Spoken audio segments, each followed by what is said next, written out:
Bueno, siempre venimos hablando en nuestro programa de lo que está pasando en las empresas que están trabajando en este momento difícil que nos toca vivir a todos. Hemos hablado con trabajadores de Felford que nos contaban los problemas que tenían, cómo había penetrado el COVID y los contagios en la planta. Hemos hablado de otras plantas, Bridgestone, que pasó lo mismo. Y hoy pensábamos que era bueno hablar con trabajadores de una empresa que fue declarada esencial, que es Mondelez. La empresa queda en Pacheco. En línea tenemos a Jorge Penayo, que es delegado de la comisión interna de la planta de Pacheco. ¿Cómo te va, Jorge? ¿Cómo estás? Buenas tardes, Roberto. Buenas tardes, la audiencia. Bien, bien. Nosotros hemos recibido algunos comunicados de ustedes en los últimos tiempos, ya desde hace unos meses, a decir verdad, en donde una de las cosas que contaron en un momento que tenían más de 100 contagiados en la empresa, ¿no? De COVID. Exactamente, en el día de la fecha tenemos 128 casos Sí. positivos. Bueno, dentro de eso, por supuesto, ya tenemos una parte que ya está dado de alta, a pesar de todo este mal momento y mal momento que pasa a los trabajadores, los familiares, la angustia, la preocupación. Dentro de todo, todos estuvieron estables en su domicilio, con la cuarentena, con su contacto estrecho.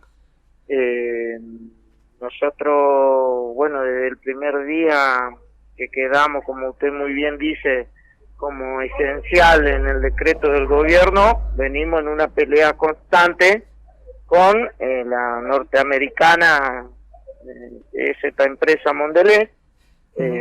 Primero para que se pudiera retirar todo lo que son los enfermos crónicos, también los mayores de 60 años, y por otro lado también nosotros acá dentro de la fábrica tenemos un jardín maternal que funciona con docentes, que está ligado también con el tema de la docencia, que todo eso tenía que tomarse la licencia. Bueno, también para que se pudieran retirar todo lo que son las madres, y también logramos que se puedan retirar las madres de 0 a 17 años que tienen sus hijos en edad escolar, que fue todo un proceso de discusión eso para que la empresa le pudieran abonar al 100% el salario. Lo primero, inclusive los compañeros dentro de la fábrica demandábamos que nos pudieran dar un licenciamiento a todos, pues nosotros entendíamos que tan esencial, a pesar de que nos han decretado que somos esencial, tan esencial entendíamos que no éramos, porque lo único que fabricamos nosotros es galletitas y alfajores. Dentro de esa galletita tampoco no es galletita, digamos, para los comedores ni nada por el estilo, porque acá se fabrica Oreo, la que más se fabrica, alfajores Terrabusi, que entendemos que no era tan esencial en ese momento, pero eso pedido nunca se consideró, y así seguimos hasta que tuvimos el primer caso positivo allá por los primeros días de junio, que hasta en ese momento ni siquiera nosotros conocíamos ni el protocolo, ni siquiera había un protocolo bien claro también para las industrias. Y los primeros casos sospechosos que se han ido retirando antes del primer caso positivo también fue medio a la salvaje, que teníamos que discutir con la empresa para retirar los contactos estrechos. La empresa decía que se estaba exagerando, pero bueno, así fue desde un primer momento. Y bueno, hoy llegamos en estos números. Si uno lo ve, el número es mucho, pero si vemos en tema porcentual, no es tanto. Estamos en un 9% de la dotación del personal, vendría a ser, tengamos en cuenta que esta es una empresa muy grande. Pero bueno, es una pelea constante, eso va acarreado lo sanitario con lo económico, y ahí estamos en un forcejeo constante con la empresa norteamericana. Jorge, los licenciados de los que tienen más de 60 años o los que son de riesgo porque tienen alguna enfermedad, y las madres que tienen que atender a los chicos, esos están por lo que vos decías y aparte porque he leído algunos comunicados de ustedes, están sin ir a trabajar. ¿Qué sueldo están cobrando? Y mira, acá los primeros 14 días la empresa no tuvo problema y se pagó todo al 100% sin ninguna clase de discusiones, pero después cuando se extendió 14 días más, estamos hablando allá por cerca del 20 de marzo, ¿no? Sí. Después cuando se extiende por 15 días más, ya viene con las discusiones de que el decreto no era claro y que tenía grises, que a los licenciados se le podía abonar al 100%, pero únicamente del salario. Ese fue todo un proceso de discusión que de hecho Arcor le paga solamente el salario del 100%, pero sobre lo básico de las horas, y no sobre lo ítem que nosotros tenemos. Acá, por ejemplo, nosotros en Pacheco tenemos dos premios, uno de cerca de 3.000 pesos, el otro de cerca de 1.800 pesos, y después también tenemos incentivo, un plus, por ejemplo, para el sector de mantenimiento, un incentivo que también tenemos para el sector de depósito, y eso no nos querían pagar. Es lo mismo que el adicional nocturno que acá nosotros nos paga los compañeros que trabajan después de las 9 de la noche hasta las 6 de la mañana, el 50% sobre la hora del valor total, sobre todo de tu incentivo que te digo. Y eso tampoco nos quiso reconocer, y a la madre lo mismo. Y ahora es decir que ¿cuánto están cobrando? ¿Un 70%? No, los mayores de 60, los enfermos crónicos, la madre del jardín maternal y la madre que tiene sus hijos hasta 8 años, le pagan al 100% sobre todo el concepto. Sí, la madre que tiene de 8 años a 17 años sus hijos, porque ese fue todo un tema de una discusión, que ellos dicen de que eso podría quedar con los hermanos, porque ya son un poco más grandes, no toda la madre puede resolver el problema de los hijos. Y a ese sector sí le paga al 70% el que no quiera venir a trabajar, o si no, la madre puede venir a trabajar. Claro, lo cual es un tema, ¿no? Pero bueno, todo esto igual se enmarca, recordemos que hubo un pacto entre la CGT y el gobierno para pagar el 75% a la gente que no trabajaba en otras fábricas, así que más o menos tiene un marco legal todo esto, ¿no? Estamos hablando de un 5% más, el 75%. Y mirá, con respecto después de ese acuerdo que usted señala, inclusive la empresa más presionó y inclusive le quería pagar al 75% a todos los licenciados, porque entendía que esas personas que no estaban trabajando le podían pagar como unas subvenciones en esos porcentajes. Eso también fue una discusión.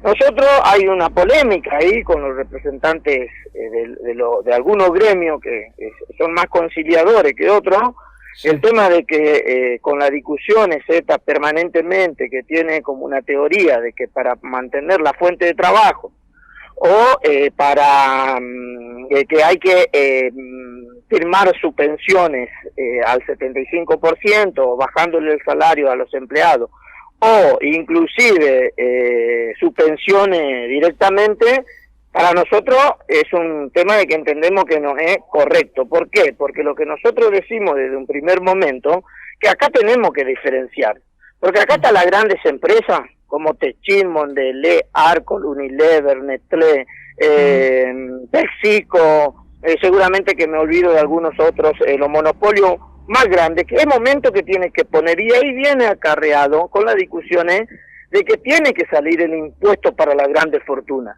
Esa es una discusión. Después está la mediana empresa, que creo que ahí el Estado algo está dando, capaz que es insuficiente porque le está dando subsidio, préstamo, digamos, en tasa cero, y para las pequeñas, que son las más chiquitas, que también le está pagando el 50% del salario a aquella empresa que tiene problemas. Así que, por lo tanto, esas son las diferenciaciones que nosotros creo que lo tenemos que tener claro, y hay una discusión con un sector del sindicalismo que concilia. Y yo creo que ese es un debate que tenemos que dar. Está muy claro, Jorge. Una pregunta más, porque vos hablabas de esenciales. Nos pasó lo mismo cuando hablamos con la gente de Felford, ¿no? Que decían que ellos tampoco son esenciales porque son caramelos, y dicen que bueno, que hubo una reunión del sindicato con Alberto Fernández, y Alberto Fernández le dijo directamente: yo quiero que todos los chicos tengan golosinas, así que las empresas de golosinas tienen que trabajar. Ahora, ¿vos cómo ves esto que el gobierno de la provincia de Buenos Aires, un gobierno que tiene a su ministro Golián y al viceministro todos los días diciendo que nos vamos a morir todos, que va a haber cadáveres por todos lados, que va a estallar todo, que si corren acá en la ciudad de Buenos Aires se van a contagiar todo lo de la provincia, que no haya parado empresas en donde ya vemos los resultados, fue el 9%, pero se contagiaron. ¿Cómo evalúan ustedes esta contradicción? Porque lo que vos decís es cierto, esenciales, los chocolates Milka, las Oreo, no sé, otras cosas que uno come de Mondelez, la gomita, no parecería que son. ¿Por qué ves esta contradicción? Mira, nosotros después de varias discusiones también fuimos entendiendo en el transcurso que iban pasando el tiempo, por eso yo le decía anteriormente, claro, cuando empieza todo esto, que entendíamos que pedíamos un licenciamiento para todos los trabajadores, ninguna empresa nos iba a pagar 3, 4 meses, 5 meses y hasta que no sé cuándo termina esto, el salario, ¿sí?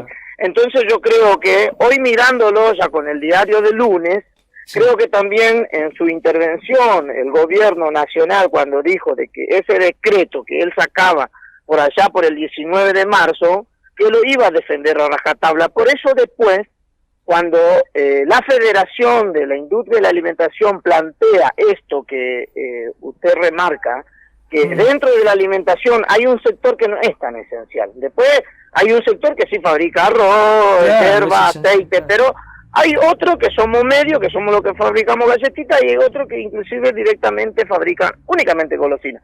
Claro. Creo que también ahí el gobierno no cede todo eso, porque él entendía que su plataforma como mínimo era lo que firmó el 19 de marzo, ¿sí? Y todo lo contrario, después amplió eso, ¿sí? Había un sector, pase lo que pase, porque esto después nosotros acá vino inspectores ¿cómo es? De la salud, el Ministerio de Trabajo, discutimos con el viceministro de la provincia de Buenos Aires, acá tuvimos parado una semana la fábrica, fue conflicto tras conflicto parando desde aquel momento. Ahora, a la medida que fuimos discutiendo todo esto, es como te decía la vicedirectora de la autoridad sanitaria que vino a inspeccionarnos acá, y es la que nosotros le estábamos pidiendo una mano. ¿Qué te dice? Mira, macho, usted está mejor que un hospital público. En el hospital público, si yo no llevo la bandina, no se limpia. ¿Entendés? Entonces, todas esas contradicciones están. Claro. Entonces, había una decisión política del gobierno que la alimentación tenía que trabajar, sea como sea, si se contagia o no se contagia. Entonces, esa es una decisión política. Ahora, ahí te queda muy poco margen en la pelea. ¿Por qué? Porque a donde nosotros recurrimos, que es el Ministerio de Trabajo, con estas contradicciones, que decía, mira, macho, ustedes están dentro de un decreto que hay que elaborar y tienen que elaborar. Claro. Después hay que hacer cumplir un protocolo, que ese protocolo también es bastante ambiguo. Hay un montón de cosas que también queda a merced de las empresas y que también, aunque no estemos de acuerdo para que ponga en cumplimiento ese, también es una discusión. No, yo te lo preguntaba claro, yo veía la contradicción, porque vos, bueno, varias veces dijiste, es una empresa grande, una empresa multinacional, y bueno, y el gobernador de la provincia no quería que abran acá el negocio de la esquina, que ese no tiene ningún resto. Ni le dan crédito, ni le dan EIFE, ni le dan absolutamente nada, y estuvo 5 meses cerrado y no tenía ni para pagarle a los empleados. Mientras que ahí son multinacionales que tienen resto. Desde ahí yo manejaba la contradicción. Pero bueno, un poco me lo explicaste, ¿no? Cuáles son las necesidades para cada proyecto político. Evidentemente la necesidad era más que funcionen las grandes empresas, que se pagan más impuestos, que funcionen los pequeños bolicheros, ¿no? Más o menos creo que ahora está pasando lo mismo también. Acá hay muchas cosas que creo que nos debemos una gran discusión que tenemos que hacer los trabajadores fundamentalmente, porque también lo que está atrás de todo esto qué clase de Argentina necesitamos, los trabajadores, el pueblo en su conjunto, porque imagínate que acá están pataleando para ver si lo que más plata tiene la Argentina pone un 2%, mientras que nosotros pagamos de IVA el 21%, hasta el jubilado tiene que pagar el 21% de IVA. Claro, y un 2% estamos pidiendo que en cualquier parte, yo me acuerdo cuando lo sacaron los pobres jubilados un 13% allá en el 2001, bueno, ahora a todos los medios saliendo a decir que era injusto. Claro. Y hoy a los jubilados, de acuerdo a lo que tenían que cobrar por la fórmula del 2017, le sacaron un 7% a los que menos ganan y un 17% a los que más ganan. Es decir, parece que eso es como continuo, ¿no? En los gobiernos. Siempre ajustar a los jubilados, ¿no? Hay muchas discusiones que creo que no debemos. En ese sentido está el tema de que nosotros, por ejemplo, como trabajadores de la alimentación, si vos sacás una categoría promedio, ni te estoy discutiendo, ni te estoy diciendo un operario, que es la que empieza categoría 0, pero un oficial, sin premio, sin adicionales y sin nada, como mucho, y te lo estoy tirando para arriba, es un promedio de 40.000 pesos. Y 40.000 pesos, con una categoría, y te estoy ya diciendo con una persona de antigüedad, es pobre. Porque si la línea de la pobreza está por cerca de 48.000 pesos, y estamos hablando de la fábrica de la alimentación. Entonces, un oficial con una categoría, con antigüedad, sin premio, sin nada, es pobre hoy en la Argentina. Sí. Entonces, y ni te digo el salario mínimo, que no sé si está 24.000 pesos, creo que hoy está recontra pobre. No llega a 24.000 pesos. Bueno, 20, claro, no, creo que está 20, algo por ahí anda rondando. Se tenía que haber ajustado, sí. Bueno, Jorge, yo la verdad que te agradezco mucho que hayamos tenido esta conversación, porque un poco nos muestra qué es lo que está pasando, sobre todo en las grandes empresas de la Argentina. Y aparte, tenía interés en hablar con ustedes porque han mantenido una coherencia en las luchas durante muchos años, ¿no? Con Mondelez ahora y con antes cuando era Kraft, ¿no? Así que agradecerte y saludarte y decirte que cerrá como quieras la nota. Mira, yo creo que, como te decía, hay un gran debate en la Argentina, creo que es un momento a donde tenemos que discutir, que acá tiene que poner la que siempre se han enriquecido, que son los monopolios, los grandes terratenientes, las cerealeras, las petroleras, las que estuvieron en la timba financiera. Es momento que tiene que poner esa parte para poder bancar la crisis sanitaria y la crisis económica que ya estamos sufriendo y que va a ser peor todavía. Creo que es justo esa discusión. Y por otro lado, creo que es un momento que no tenemos que dar eso debate, me parece, en el movimiento obrero. Está muy claro, Jorge, un abrazo grande, muy amable. Igualmente, un saludo a usted y un saludo a la audiencia. Gracias, muy amable.